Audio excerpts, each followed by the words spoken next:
What's up, everybody? I am back. Sorry, it's been a while since new videos been uploaded.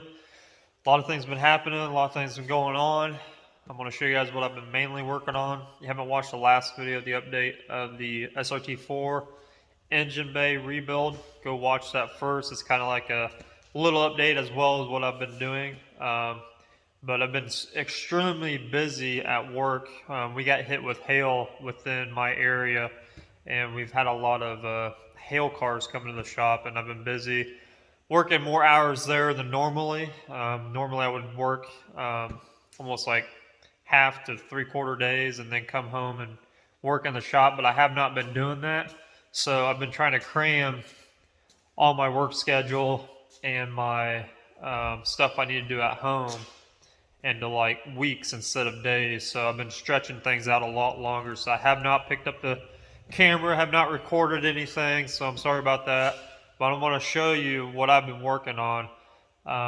And to say the least, it is really, really close to being totally finished. It's got power, it's got everything together, but there's literally two things I got to figure out, and one thing's not letting it actually get fuel pressure. So I got to figure that issue out. But I'm going to show you guys what it looks like. It came out really, really cool. A lot of people that have seen it. There's a few people that have seen it in person, and they think I should just not put a hood on it at all and just let it, be what it is. And I'm sitting here looking at it right now, and it's just, it's definitely a showpiece. It's going to get a lot of attention, especially with all the parts that I hand sanded and hand polished. It's not perfect, but out in the sun, this thing is bright. It's in your face, and it goes really well with the car. A lot of people say I should leave it like this, but we all know at some point I'm going to repaint the car the same color that I did the engine bay and doing some crazy graphics on it. So it's all going to get painted eventually, but a lot of people say I should just leave it because how well it came out. But I'm just going to show you guys. I'm going to stop talking. I'm just going to show. And here it is, guys and girls. So, as you can see, everything is pretty much installed in the engine bay. It's, like I said, it literally, when I hook the battery up to it, it literally cranks, all the power comes on, everything works as it should. There were 0 leaks, because when we're doing something like this, you pretty much have to refill everything. I drained the oil out of the engine because I took the oil paint off of it, and I deleted the balance shaft after out of it. So I had to put new oil in it, new antifreeze in it, because all that obviously when taken apart, it just drained itself.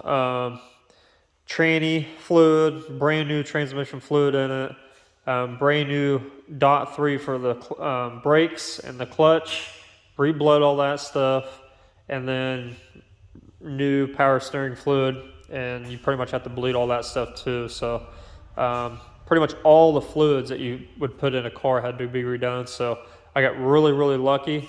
And I have 0 leaks. Now, I'm not saying once it gets started and it starts vibrating and things start to loosen up that I won't have leaks, but you'll be able to tell that really, really quickly with being on this concrete floor here. But it came out really, really nice.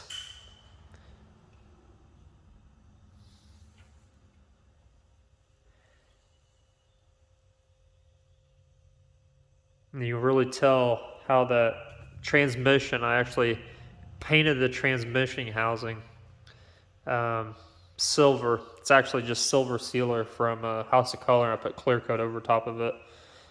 So it makes it look 10 times better. And the manifold and everything, it just came out really, really nice.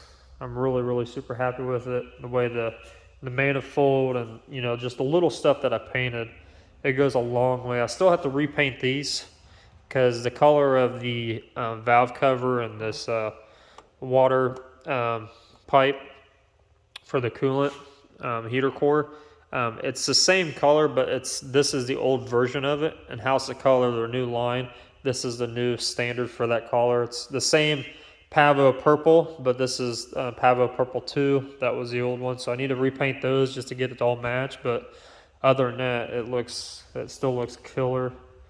And then with a little bit of the Sublime green you see, it just goes really, really well with it.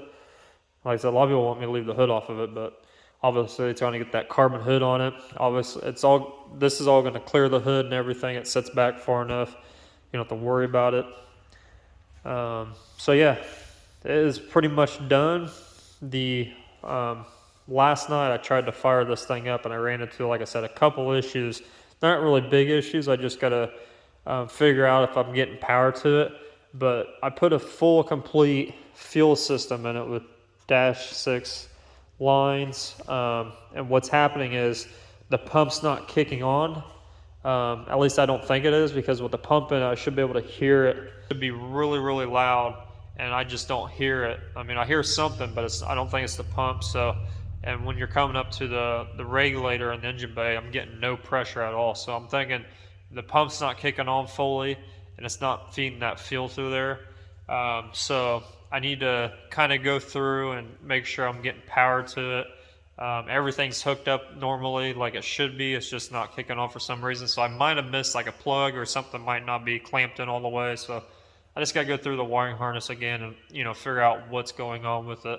And I ordered on these cars, there's a company called Kinetic that makes harnesses for stuff on these cars. And they make a rewire kit for your fuel pump on your aftermarket system, because with the stock setup, it doesn't pull a lot. So when you're doing a bigger pump, it pulls a lot more amperage.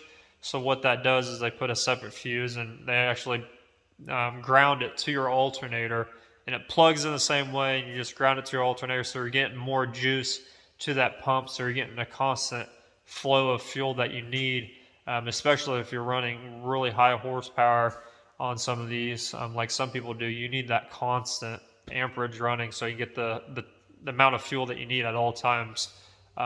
So that is on the way. I'm hoping maybe that will fix my issue, but I'm still not sold that it will, but it's something that it needs anyways. And it's not really that expensive, so I went ahead and ordered one. I'm just waiting on it to get here, and I'll hook that up. And like I said, hopefully that'll fix it, but I don't think it will. So I'm just going to go through and just, double check everything. It's just what happens. One of the things you have to do when you're doing things like this is you just gotta go over, multi-check, triple check, just go through everything multiple times to make sure it's the way you want it and everything is good to go. Because like I said, when this thing gets hot, it starts vibrating. You start, really railing on it if you're gonna do that to it, and speeding or whatever, maybe racing it, drag coursing it, whatever you want to do. Things start to loosen up and start to vibrate. So you gotta be on top. It's like babysitting it almost. So yeah. So one of the things, and the other thing is my wideband sensor. For some reason, it is not screwing into the bung that's on this dump for the exhaust. This just goes to an AEM wideband that's in the car. It acts like it's wanting to go in there, but I don't know if it's because of the wastegate dump tube that's in the way that's hitting it. So what I'm going to do is I'm going to take this off and then just try to screw that in there, or maybe swap some of these out. And maybe there's another one over here. There's 3 on this pipe. So you get up and downstream O2 sensors, and then the third hole is usually for your AEM wideband.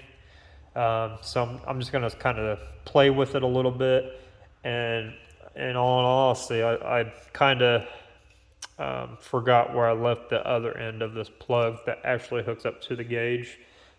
Usually on these cars, they run them underneath, and there's like a channel underneath the car that comes out of it, because it's right there where it hooks up on a factory system. And I got underneath of there, and for whatever reason, I don't know if it kind of snuck back up in there, or from it hanging, or if I tucked it up in there too far, but I lost the other end of the connector, which isn't a big deal. I just got to kind of fish around for it and figure it out. But those are the 2 minor things that I need to do to make it fully 100% functional and ready. The biggest things were any type of fluid leaks, and since I don't have any of those, I've got some other issues I got to work out. So not a big deal. It's just going to take some time. Probably not much time. Hopefully, it's just something small that I missed and figured that out. But yeah, other than that, it's ready. It needs cleaned up. Obviously, it needs a good bath and a good wash, and then yeah, it's ready to roll. So if you haven't been following me on this, I mean, I totally replaced everything has been replaced on this engine, besides the internals of the transmission, the head, and the block. So everything internally is still factory stock, and everything else has been replaced, as far as like turbo exhaust, intake, all that stuff's been modified. Everything else is been replaced or freshened up or whatever you want to call it, to make it look and perform better. I did when I had the motor out of the car. I took the oil paint off, like I said, to delete the balance shafts, and I looked inside that, and everything where the crank and all that stuff, the bearings, there's no metal in the pan, so like everything still looked really good. It does have like 150,000 miles on this car, so the motor's probably got that on there too. I doubt anybody put a different motor in it. It just looks really nice inside still. Obviously, I've always changed the oil like every 3,000 miles. Um, the timing side of everything was just really dirty. It looked really clean though, as far as like the parts and everything looks still new. So somebody might have done a timing kit at one point with the belts and the water pump and all that stuff, but everything else on the inside is factory. So I'm trying to keep it together and not blow it up and just enjoy it for the summer. Obviously, I'm not going to go racing with it. It's not going to really do crazy horsepower numbers, I don't think. These motors are really good for like 450, 500 to the wheels before they start, bending rods and things like that reliably. So I'm not looking to do crazy numbers with it. It's more just a showpiece for me and what I can do here in my shop. I'm trying to grow this place. I'm not looking to get really huge, but I do want to get busier where I can come out here more and just get things rolling. So I'm kind of adding engine bays to my list of things I can do for people. It's not cheap, especially when you start doing crazy turbo setups and buying parts and stuff like that people want to do. But as far as the engine bay paint and cleaning everything up, I'm kind of adding that to my list of shop duties I can do for people. But yeah, that's it. That's what I've been working on, guys. It's been this car for the last 2 months now. So I've been also kind of cleaning up the shop because it's been really, really dirty. I've got to get all these kind of come in here with my power washer and power wash all the floors. Just get it really, really clean because I do have I think it's a 68 Firebird. It might be a 69. It's one of those two. Firebird coming in next week for an estimate. He wants a full-on paint job. It's been a project car for somebody in the past, and he had bought it recently, and it's starting to flake off of there. So it was a budget build. So he's looking to get it resprayed, but not looking to do like anything crazy with it. So it's coming in next week for an estimate. So I need to get the shop looking a little bit better, more presentable, and then. Lastly, I've got what we're going to be doing today is the customer for this Hemi motor has finally dropped off the engine stand for it. I did not have one of these, so he brought his engine stand, which it needs to be on the motor back here, is going to go on it, because what we're doing with this is we are going to be painting the engine block. So pretty much everywhere that's black is going to get painted the color of his car. So this is a big project for me. It's almost as much as doing an engine bay. It's just really tedious. You got to do it right. You got to make sure the paint's going to last, because this thing's going to get hot, obviously. But this is a big stroked out Hemi motor that's going into, I think it's an 05 or an 06 Charger. That's a twin turbo car. He said like this motor is rated for like 1200 horsepower, I think it was. So this is the next big project. So I need to get this motor on the engine stand, which is what we're going to do today. So what I'm going to do is I need to steal. He brought some bolts last night for it when he dropped off the engine stand, but they were actually the wrong size, and this bolt seems to be the right size because it's gonna have to bolt to this housing right here, this bell housing. So I need to get this bolt out, and we need to run to the hardware store because I need 4 of these. So I need 4 of them to be able to put that engine on the engine stand. So let's get that done. Oh, another thing is, same car, I'm going to show you guys. The car is actually on air ride as well. So this is I've got both of his fenders because when somebody else owned it, for some reason when they aired out, they weren't paying attention and the wheel just kind of hit and it bent the fenders here where the liners and the wheels go. They bent them pretty bad. I don't know if you guys can see that, but it's bent up really bad. It's chipped, obviously, all this stuff. And the other one's just as bad. It's hanging right there. But he brought me these to kind of tinker with them and see if I can get them straight again before he puts them back on the car. So this is going to be going with the engine. But this is the green. I want to show you guys this because this is the green that the engine block is going. It's got this really old school retro graphic going down the whole side of the car.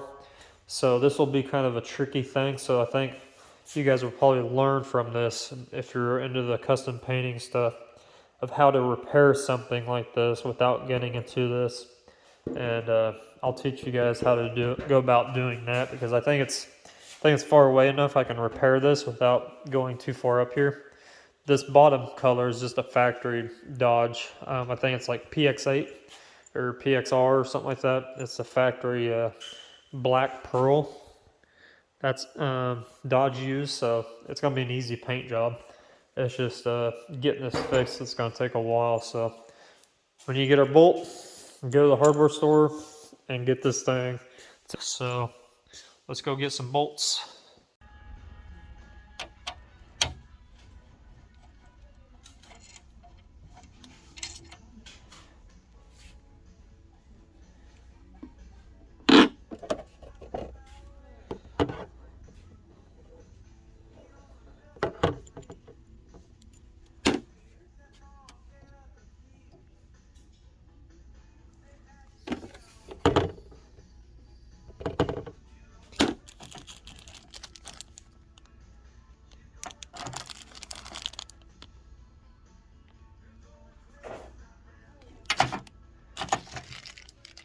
So that is one thing that I am seeing that's more brought up on the kind of like the car rebuilding aspect social media pages is that a lot of the younger generation do not understand how a lot of people replace the hardware on their cars, bolts, screws, washers, anything to kind of get it to back looking to brand new again. And I'm just here to tell you guys, like, it's not that hard. Like, I live in the country, so the towns close to me are really, really small country kind of farm towns, and there's really not that many options. So like for me, one town's got a Rural King. I mean, both of them actually have Rural Kings. One just built one, so they both have Rural Kings, but this one's a little bit bigger than the other one. So I always come here to Rural King, and you know, they have had pretty much 90% of everything that I needed. So with that being said, like, all you have to do is whatever you're replacing, like this was the bolt that I was looking to find. You just take that said bolt or screw or whatever it is, washer that you need, take a spare in with you.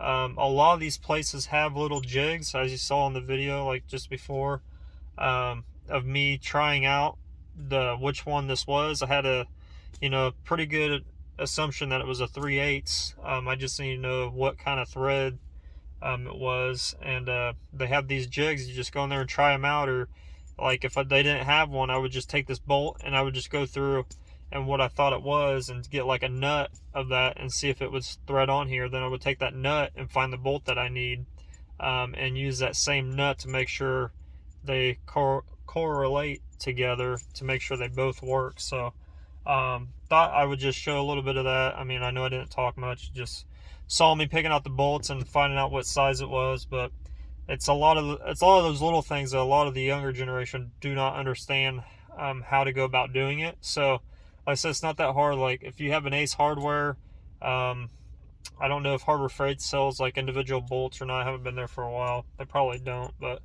Rural King usually has, like I said, 90% of what I needed. You just have to make sure it's a grade 8 bolt, just for the strength of it. You know, that's what you really, really want, is a grade 8 bolt.